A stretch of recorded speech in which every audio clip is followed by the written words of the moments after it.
Good evening, everyone. On behalf of agricultureinformation.com, I'd like to invite the speaker, Dr.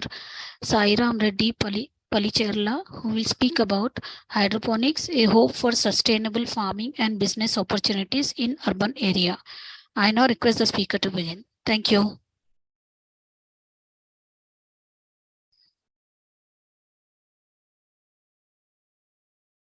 Dr. Sairam, you can start now. Yeah. Hi, everyone. Good evening. It's a great pleasure to meet you all and present my perspective on this, the technology called hydroponics as a hope for such sustainable farming and as a great business opportunity for the urban areas. So I'll be making this presentation primarily keeping these horticulture crops like vegetables and berries and other things in mind. Keep that in mind. So whenever I'm talking about, is primarily I'm talking about these things. Okay. So yeah. So this urban agriculture is not something new. It is there from quite a long time. The urbanization is happening so rapidly, and agriculture is also growing so rapidly. So as per WHO, the FAO's statistics, though more than 800 million people worldwide are actually doing this urban agriculture. They are actually growing these, the urban gardens. So before we get into the subject, let's see what is the challenge actually and we supposed to address, and especially with reference to the urban areas. There are four fundamental areas which are very important to address to convert this into a real business model. The problem of this horticulture produce is like, number one is perishability. So lack of infrastructure for storage, cold storage, supply chain, and food processing units is a very big problem. And in India, when Associam reported, more than 37% of this, the vegetables go waste before even they reach the urban markets. From farm to market itself, 37% of the produce is going waste because of its perishability and because lack of sufficient infrastructure. The second important problem to address is the contamination. Microbial contaminations and heavy metal contaminations are another big posing threat, because if you do a farming around this, the peri-urban or semi-urban suburban areas, and the water what we use, either groundwater or water bodies, whatever is available, like reservoirs or canals, rivers which are passing by these urban areas, they're all heavily contaminated with either industrial effluents and also the urban sewerage runouts. So which are bringing heavy loads of these heavy metals, and then also these microbial contaminations, pathogens and things like that. Third important problem is pest and disease management. So currently we are kind of heavily dependent on these pesticide applications and weedicide applications, and they are staying in our food and on the surface of the food. And these pesticide traces are becoming a very big problem and posing a big threat to the urban dwellers. We always look for very clean kind of the vegetables with no holes and things like that. I mean, how can they come like that, without they having a resistance, disease management, appropriate methods and all. So the only way we can get these by applying these kind of pesticides. And the fourth important the space where another big challenge is the low profitability. Apart from all that, since this farming is not having the kind of a proper market advertisement. You see, for every product you have a brand, except for farm produce. So farm producers don't have a brand, and they are just sold whatever being sold on that in the footpath, and is the same being sold in high-tech supermarkets, or we do not know what it is, whether it is the same or a different also, because there is no a proper branding, there is no proper marketing, there is no assurance to the retailer or a buyer that what they are purchasing, what is the assurance to them by buying that, and consistency of that. These are four fundamental challenges for this horticulture produce being converted into a business model for these urban areas. So on the other side, if you see, urbanization is happening so rapidly. Is about already 54% of the population globally are living in the urban areas. 54% of the population is more than 4 billion people. And this is happening so rapidly. In fact, it is expected to get converted into 7 billion people living in urban areas by 2050, meaning more people are going to live in urban areas where the produce has to grow at suburban areas or the rural areas, which needs to be shipped, transported to these urban areas. The farming has to happen somewhere and the consumption happens elsewhere.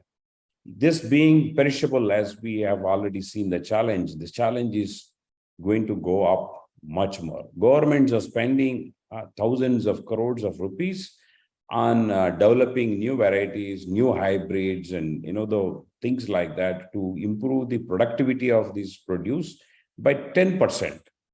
But whereas our losses are more than 30%, if we can pay attention on the saving these losses itself is a huge addition to the total the productivity itself. So as I mentioned to you about the contamination problem, this is one article which I pulled from a newspaper. This research article was published by Agriculture University in Hyderabad, Professor Jaishankar Agriculture University. And what the scientists did was they went around the city and collected various vegetables, leafy vegetables, other fruit vegetables, and also the underground vegetables like tubers and things like that across the city. And from the Raitu bazaars, like farmers markets, and on the footpaths, organic stores, supermarkets, hypermarkets, all sorts of sources they have collected. For a change, instead of going for pesticide traces, they analyzed heavy metals and published something, the shocking data. In fact, the heavy metals like, if you see this data like cobalt, there's a 73 times more cobalt they traced in these vegetables than the permissible levels, the number set by WHO, World Health Organization. So much of it, lead 19 times in leafy greens and 19 times in the tubers. So when I saw this data for a while, I thought there could be something wrong in this data analysis, because any metal you take, it is in several folds more than what is actually permitted. So I thought there could be something wrong, but the later I discovered it is all happening because of Musi River, which goes next to that Hyderabad city. This Musi River carries a lot of industrial effluents. The entire city, city run out also gets into this. 80% of leafy greens which we eat here in the city are coming from this water, Musi River bed. So this is the same across the cities anywhere in the world, especially more so in the developing nations. And you take any city, you have a very big water body, either a big reservoir or a river running next to that the city, which is the primary water source to do this agriculture. So this is a very, very big problem, and this is a growing problem, and this might become much bigger than what you see here. So then what is the solution? So I actually have done a lot of research on this before I started my own startup company called Urban Kisan. Because I see it is a big concern to all the urban dwellers. I started this entire research as an individual, as I is putting myself as part of these urban dwellers. So what is going to be my fate? So I wanted to find a solution. So I see this hydroponics as a very big opportunity to solve this problem to a great extent. So why? This hydroponics has certain big advantages. Like hydroponic doesn't use this soil for farming. It is a zero soil farming. And growth can be like, you can manage the nutritional input and optimize, the crop input, and then increase the growth rate by 2 to 8 times than what it is otherwise. It consumes very, very less, 10 to 5% of water is much more than sufficient to grow crops, especially for leafy greens, and might take about 15 to 20% of water for other vegetables like cucumbers or okra or the brinjal and things like that. Since we don't use any soil and there is no even weed problems, you don't need to apply weedicide, you don't need to spend money on this weed management. Nutritional management is also so efficient here.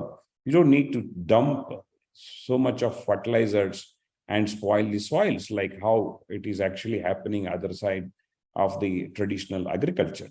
So there's an extremely low amount of these nutrients, the entire spectrum of nutrients rather than NPK can be efficiently supplied is about, again, 5 to 10% of what we actually give it in the soil is sufficient to get the optimal growth and also nutritional value of these vegetables. We can completely avoid the chemical pesticides, and we can depend on this organic pest management. And since we create barriers, it is also controlled environment agriculture. So we, in fact, prima facie can avoid a lot of pests coming in there by maintaining the hygiene. And whatever little comes can be managed through this organic input management. So these are the great advantages I see, like, having a potential to address this problem, to grow healthy vegetables even in the urban areas. And that is when we also noticed a major business opportunity to convert this idea into a startup company and convert this opportunity into a business opportunity. So we started our company called Urban Kisan in the year 2018 in Hyderabad. We developed technology to adopt this soilless farming in India and in other tropical countries. We want to provide a holistic solution to the entire tropical land, the GCC and island nations and many other countries which are having the similar kind of problems like India. A lot of quick urbanization and real estate space is coming, lesser problems of pest and other perishability is becoming higher. And we produce these fresh vegetables in soilless farms. We cater it safely, healthy and tasty meal to the urban consumers through e-commerce platforms. We convert these vegetables into something called salads. We call the brand as Farm Bowl. And that's what we are keeping it as a consumer face directly. So I'm giving a case study of Urban Kisan as a model, as a business model, to see this area as a potential and a sustainable business model to do this horticulture, the agriculture in urban areas. So we actually started this entire journey with a small kits, which fits into these balconies and to the rooftops. That was our basic idea, because we were inspired from that news article which I showed you earlier. So where, we have no other option than buying these vegetables from outside and then suffer with feeding our bodies with this heavy loads of these heavy metals. And what is the other alternative? We have rooftop farming with soil. it's a very good solution, very good option, but it may not really fit into this the urban dwellers, because we are like micro families, and if we want to go out for a function or to our village or somewhere for 2 days, and then how do we water it, and they may die. So most of the times we have a lot of enthusiasm, curiosity to do farming, but we are not able to do because we don't have the sufficient technology to handle our challenges. So that is where we found this a kit which has complete automation. Doesn't matter even if you are not there at 2 weeks, but this kit takes care of watering and other nutritional management for the plants. This is where we actually started our journey. And we modified it, the entire nutrient formulations and everything, to give a different shape, rather than growing these lettuces all the time, like basils and this kind of European vegetables. But we wanted to grow our regular Indian vegetables like amaranth, palak, or gongura, kind of any of our leafy green needs. So this is what we were initially supplying. And then we built a rooftop urban farm.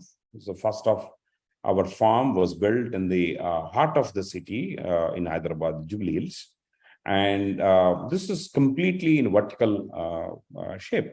So this was like, the around 3,000 square feet area rooftop farm, which was actually producing the leafy greens, Indian greens, which is equivalent to 1 acre of regular soil farm.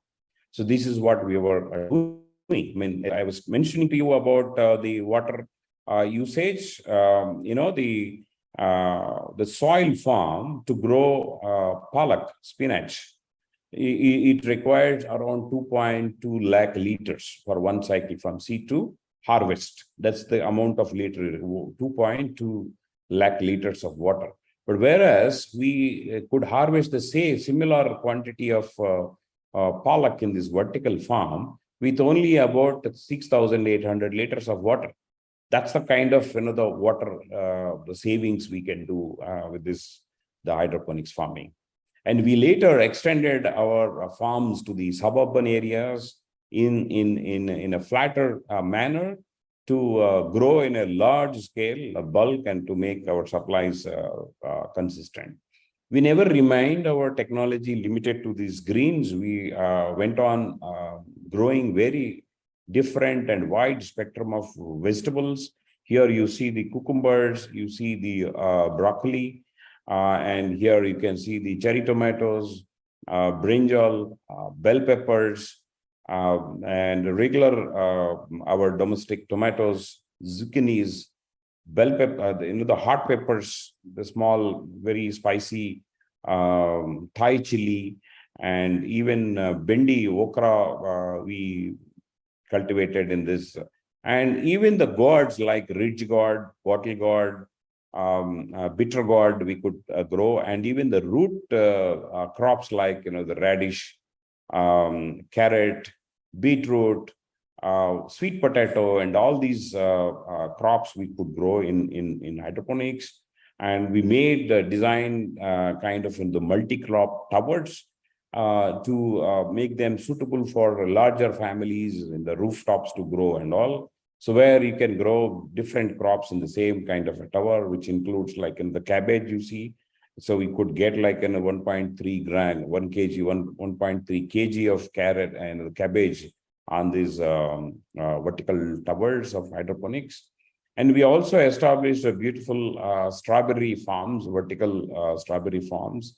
This farm is actually yielding 3 times a year in Hyderabad, the strawberries, without even you needing to go for fresh plantations every season. That's how generally is done. Strawberry every season, you need to buy the planting material and then grow. And you can grow only in the winter. The other seasons you can't grow.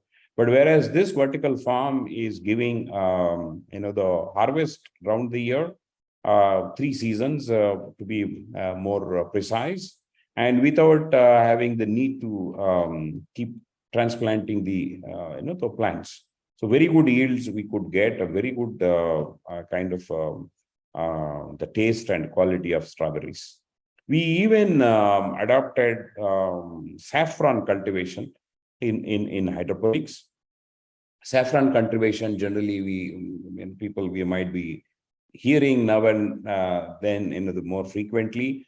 That's more like we buy bulbs, bring them from Kashmir, and then put them here to get the flowers. So we did not limit ourselves here. So we even have extended our technology to get the bulb multiplied here in Hyderabad itself. We are in the final stage of R&D to convert this into a commercializable kind of a product. So and we could build kind of the indoor farms, where one of our farms in Dubai is about 24 feet high. That's the kind of height we can go. It completely in indoor warehouse. Similar thing can be done in Hyderabad, anywhere in the world. Indoor farm has no bar on what is the climatic condition on the outside. So cities like the Singapore, if you see that they don't have a land space. If you take any island nations, let's say for example Maldives, there is a lot of tourist influx. There is a high demand for food in the restaurants, high quality foods in the restaurants and all, but they don't have a space to grow these vegetables. So all these vegetables, they are flown by air, or they're shipped on the sea from long distances, hundreds of kilometers away. So these hydroponics technology, especially the indoor farming technology with multi-level, multi-tier farming, will be a perfect solution. And the tomorrow, when our cities become more crowded, and where we have the crisis for the real estate space, then we're supposed to use the available building spaces, either rooftops or somewhere in our home itself. We should be able to classify a small farming zone, and these indoor farms are going to cater the requirements of our greens and then many other vegetable requirements. So this is the farm bowl I was talking about. The produce, if we sell directly, problem comes in the perishability issue, and you will not be able to convert the value in a right sense. So, at this juncture, instead of selling the raw materials to others, we see this is a much more attractive business. We convert into a product. So we make different dishes. We have subs, we have sandwiches, we have the salads, we have meal replacements, and which is the fully measured, assessed health values. And 80% of ingredients, what you see here, are grown by us in our hydroponic farms, and convert that into a highly palatable, healthy food to us. So we see the healthy food doesn't mean that it should be bland, tasteless. That's general perception. Something healthy, we eat only because it is healthy, not because I relish it. There's no need for us to deprive ourselves like that. So we believe in that concept. That's the reason why we redesigned the recipes, and with these fresh ingredients which are grown in hydroponics, indoors in the urban areas, and they're quickly converted into this produce.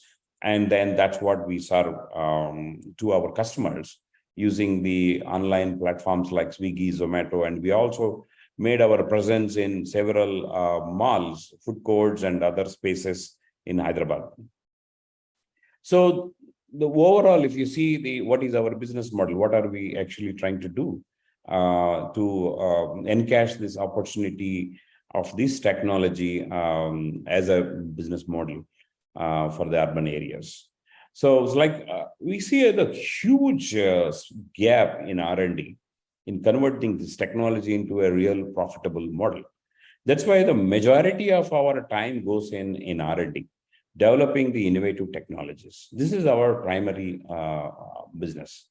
So the technology includes nutrient formulations, designs, automations, and breeding new crops which are suitable for this vertical farming. So currently what we are doing is there are hydroponic farms. But do we have any crop varieties which are bred for these hydroponic farms? No. All the crops, what we are using in hydroponics are actually bred for soil. Those varieties we are bringing and we are growing in hydroponics. Several times they are not suitable because the plant architecture requirement and other philosophy, physiology, and other the plant requirement. Let's say, for example, if we are growing the plants in soil. So I have been a breeder for more than 2 decades by now. So the first thing what I look for to identify as a good plant is having the very robust roots. The plant should put very good roots, very profuse roots, healthy roots, so that it can absorb all the nutrients and water, whatever is available at the soil, and pump it into the plant to give the good quality of produce. But whereas here in hydroponics, you don't need to have robust root system. You're supposed to have a healthy, small, the stay fiber kind of root system.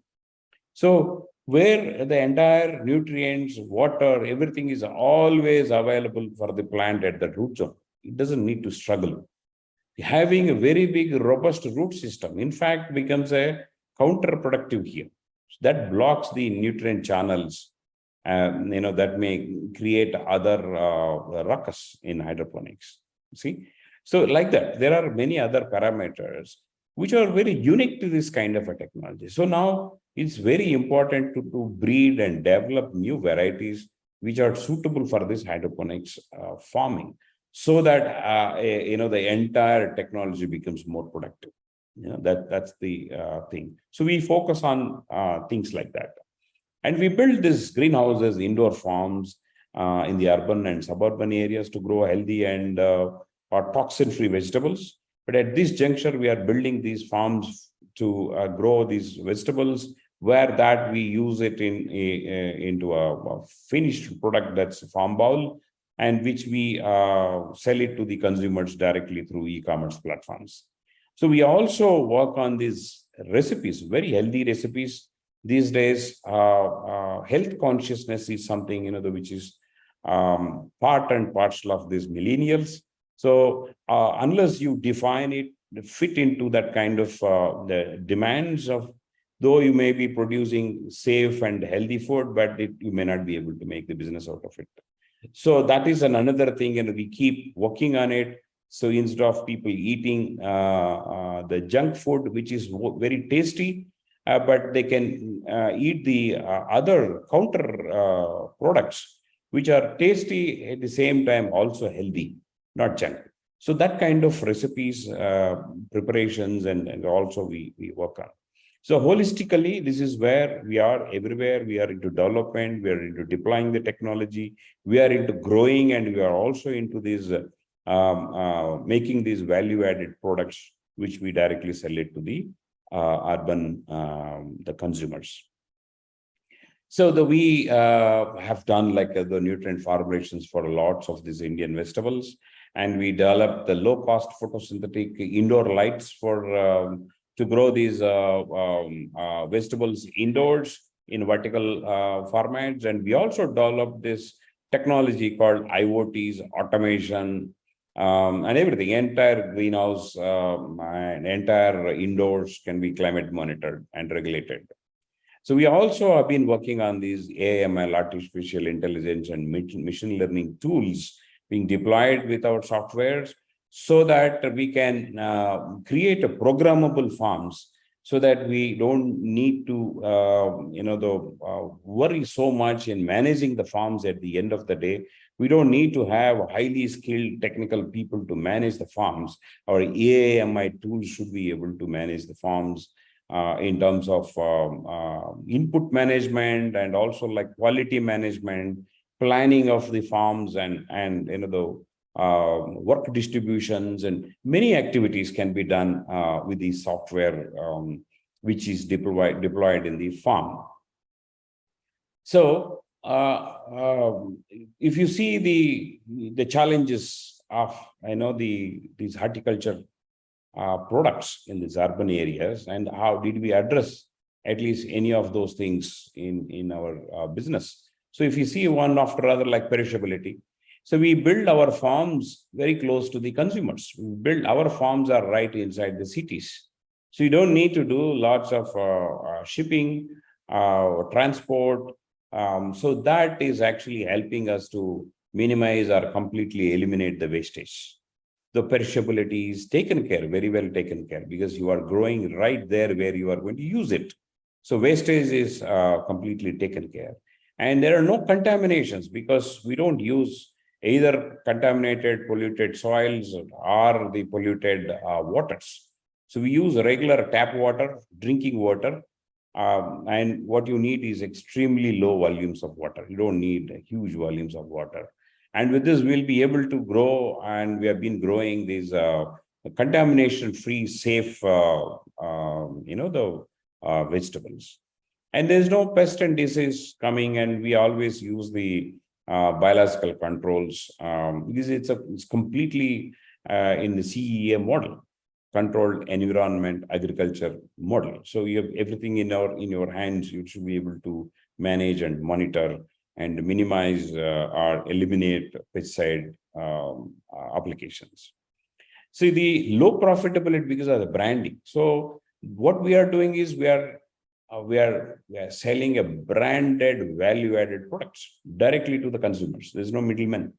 So we have a branded farm bowl, branded value-added product, and that's being now delivered to the consumers. To a great extent, we actually made an attempt, and a successful attempt, in all these 4 major areas which are challenged.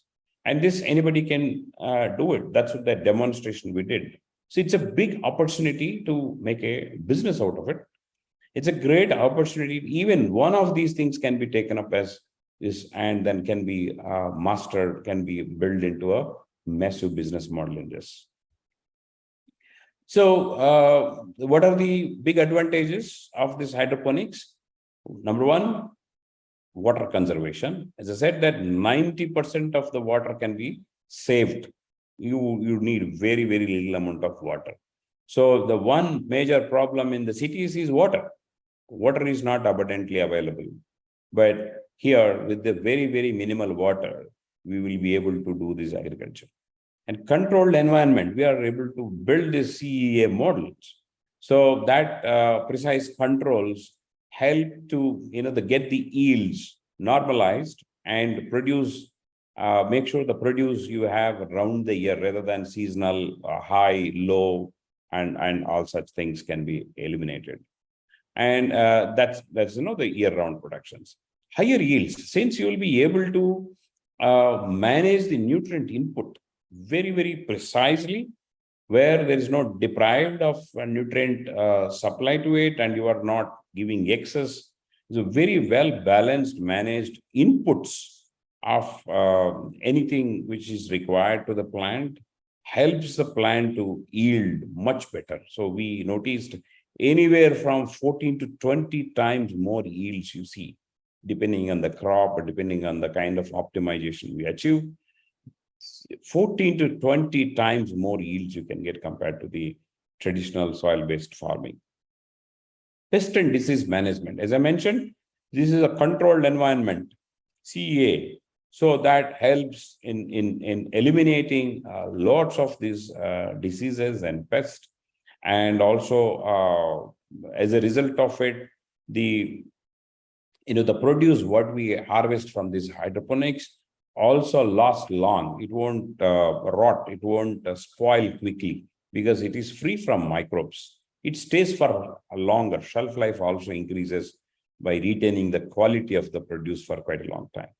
And this is a sustainable farming. There's no or extremely low carbon emissions. Energy is the only carbon burning here.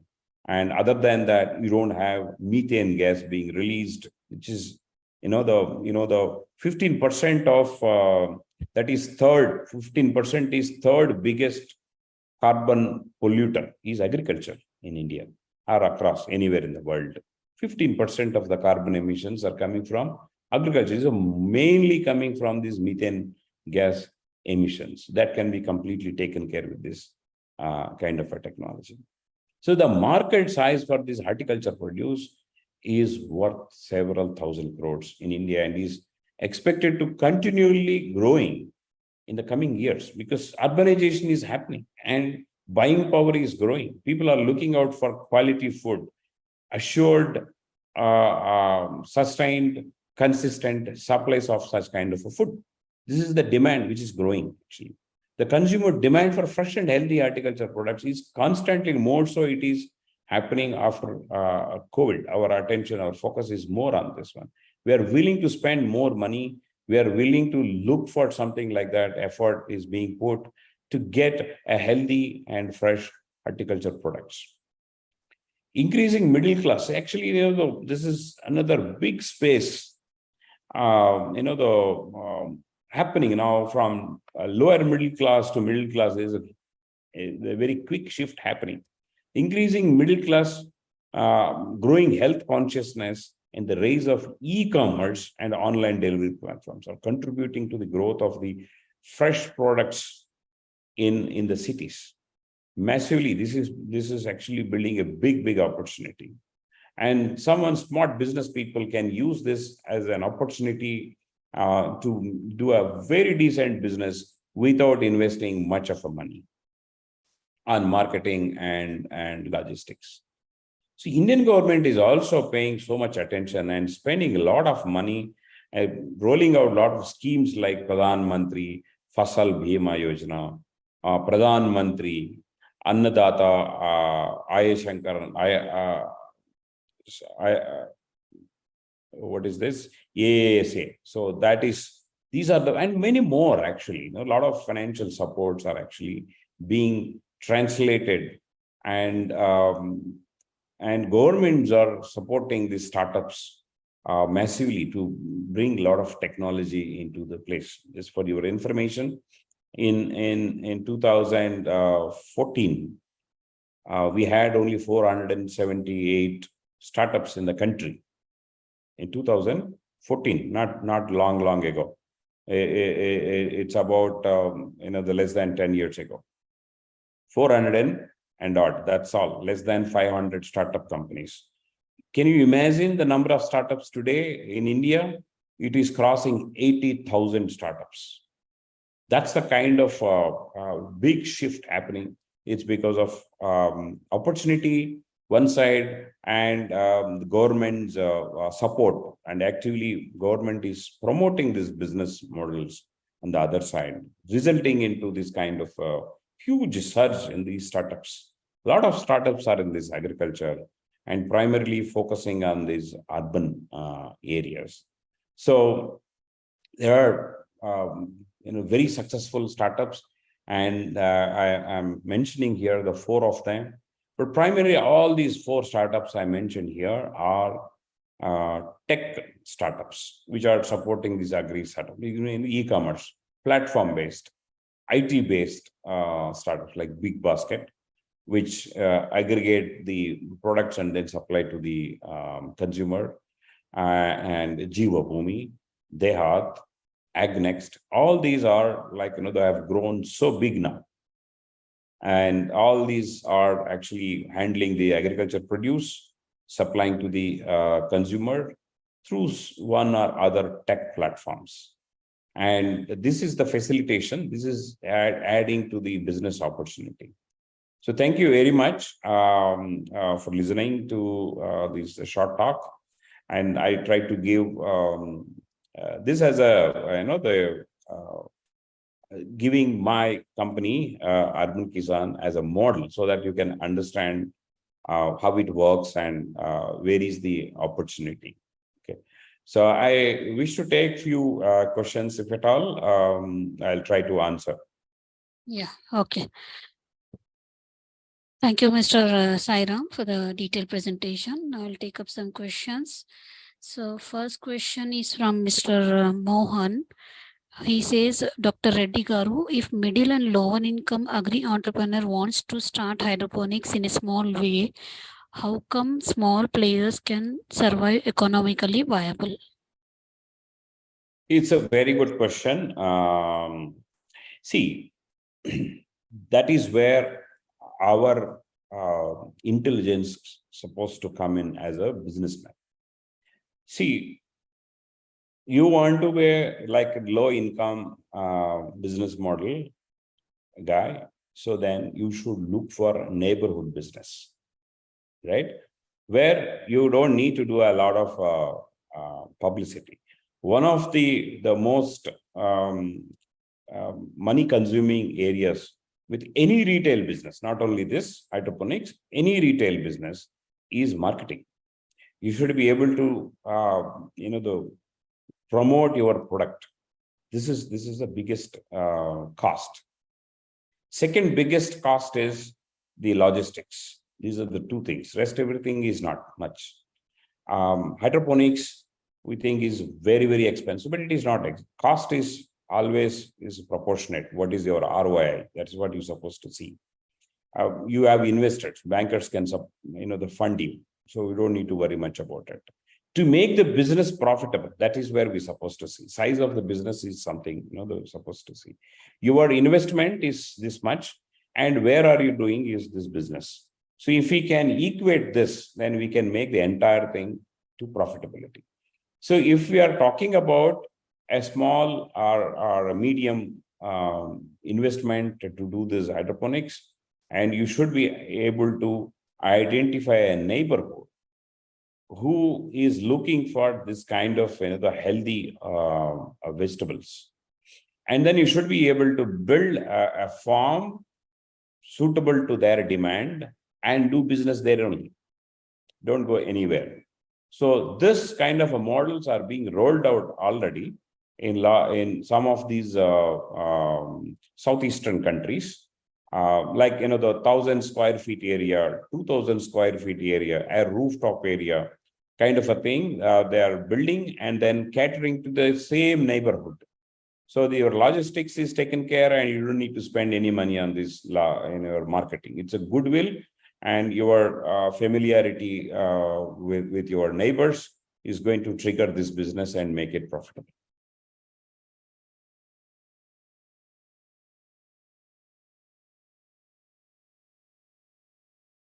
Hope I answered the question.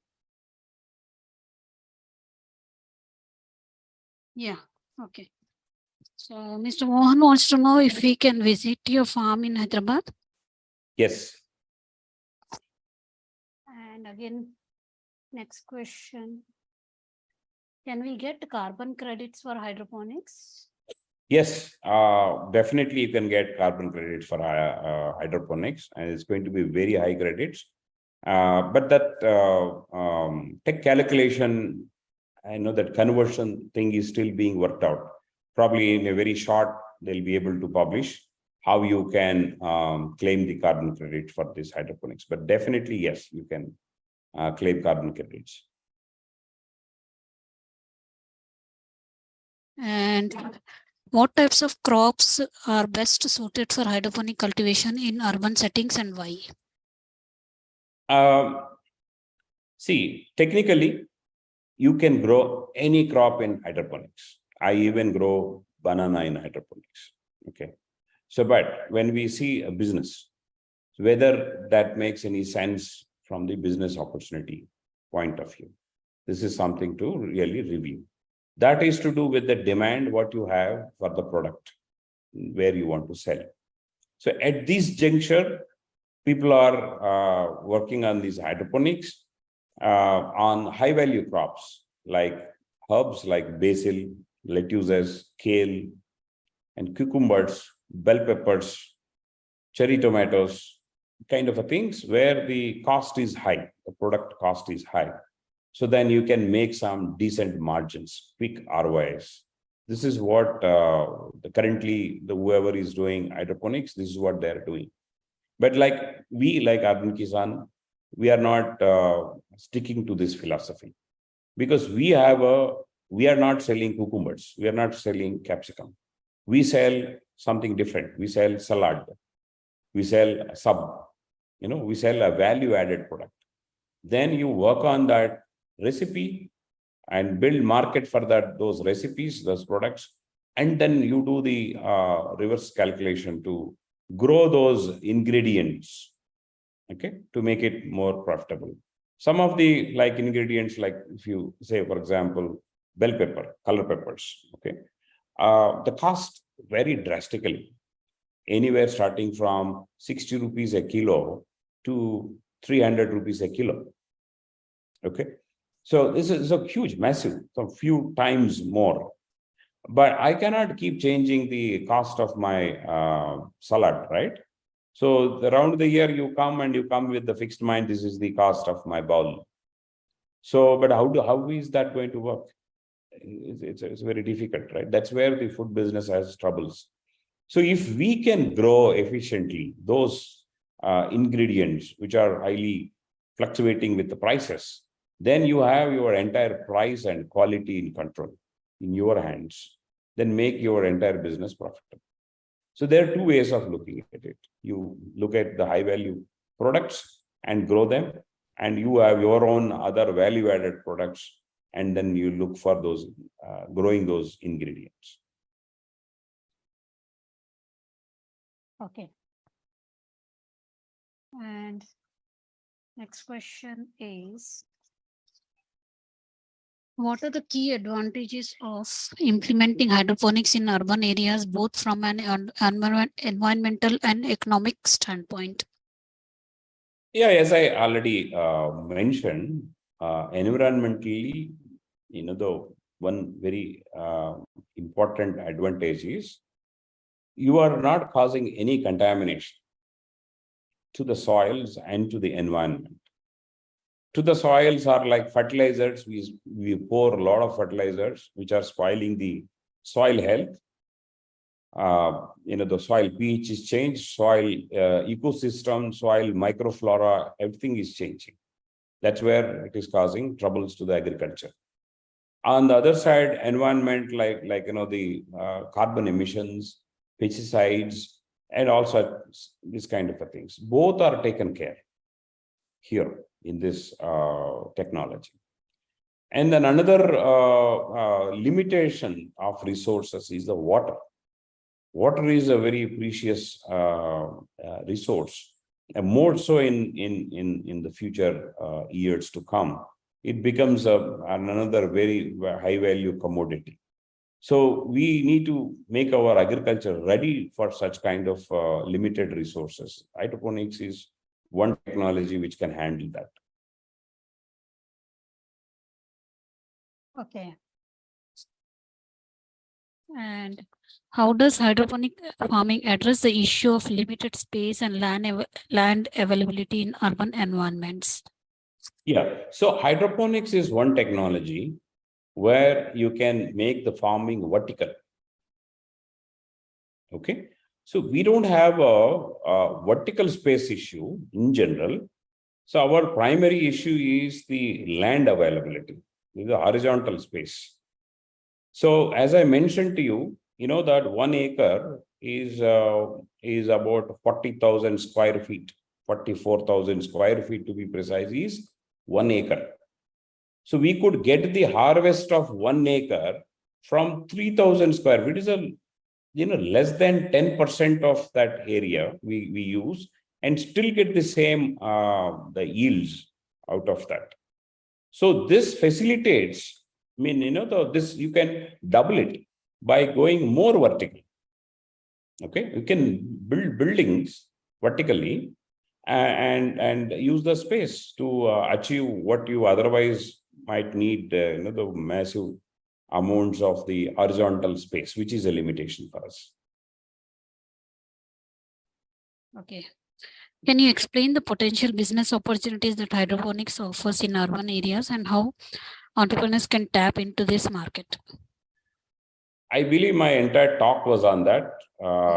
If I have not conveyed the message in the talk, let me put it in so brief. Opportunity is huge because we don't have a space to grow food in urban areas. Very limited space is available. And urban areas are growing massively. And all the horticulture crops are perishable crops. They get spoiled quickly. We are already wasting, the lot of produce. More than 37% of the produce, whatever, after producing it, we are wasting it. Not by bringing it to our home, but while bringing it to the market itself. After bringing it to our home, again, 50% of it, we cut it and throw it in the dustbin. That's what we are doing. Okay. This entire thing can be avoided. The saving the wastage itself is a profit you are making in the entire business. So since the demand is growing for the quality of produce, demand is growing for safe and nutritive produce, that's an opportunity for you, which is not available otherwise to bring from faraway distances. Organic farming's traditional methods are not sustainable for long way for future. But at this moment, we are able to achieve very good success with this organic farming. But this organic farming, again, having the limitation of using the horizontal farming space. Again, we have to encounter this perishability issue, transportations, and all those things, wastages. So hydroponics is an opportunity to address all these things. One shot, you'll be able to address all these things and convert that into a business. And that business revenues, what you make, can refine this technology further and then further expand the scope of this business. Okay. And how can government and policymakers support and promote the adoption of hydroponics as a sustainable farming solution in urban areas? See, in India, still it is little away to comment on what policies are there by the government to support hydroponics farming, because there's not much attention. Okay, but it is just started gaining attention by the policymakers. If you see the other countries, what is happening, like where the land availability is already less, the demand for healthy food is already very high. So these nations are striving to deploy this kind of technology. Like Urban Kisan is also working with some other island nations, where the governments are giving heavy subsidy on this electricity, because electricity is one resource at this juncture which is a very high cost incurring on this technology. The government considering this also as an agriculture business. So like any other farmers, if they give subsidies on this electricity, alone will make this entire the technology highly profitable and yield benefits so quickly. This is one very quick thing which they can bring in. Second thing is like any of kind of regulations putting in this technology would also help to the label the technology, like this is hydroponically grown, meaning there are certain values which are ensured, kind of a thing. So the customer trust belief becomes much more, reliability becomes much more. This entire space will grow. So these are some of the things which are anticipated, which are being used, deployed in the other parts of the world.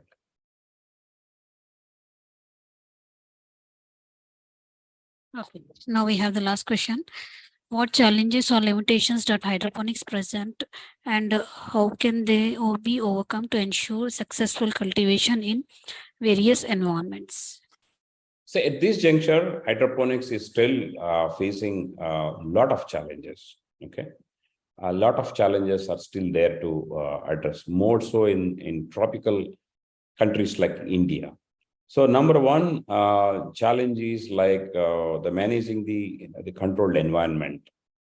Since we are the temperate country, any controlled environment like greenhouse, the moment you put greenhouse, heats up inside. So how do you manage the heat? The greenhouses in tropical temperate countries like the West, Europe, or anywhere, is to heat up the greenhouse. Outside is very cold. So that works fantastic there. Here, now we need to cool it. So cooling is requiring a lot of energy. So it is consuming still energy. So the technology need to mature here to build better controlled environments, which are less energy consuming. This is the first thing to happen. The second important thing to happen is that the no government institutions or universities or private institutions, nobody is paying attention on developing varieties, breeds, hybrids, suitable for the hydroponic cultivation. As a result of it, what we are growing is a compromised cultivation. We are not having the crops which are optimized for hydroponics. They are optimized for something else. And that's what we are using here. So as a result of it, the yields and then output what we get is not actually what is anticipated. It is less than what is anticipated. A lot of effort, a lot of research has to go in here, in especially breeding these varieties suitable for these vertical farms and then hydroponic farms. So that is going to add so much value to this entire ecosystem. Hydroponics as an ecosystem for cultivation for business, and is together going to create a lot of buzz in this field. And I wish one day, with all these research efforts which are started happening right just now, might take some more time, will bring this technology into the mainstream agriculture and mainstream farming.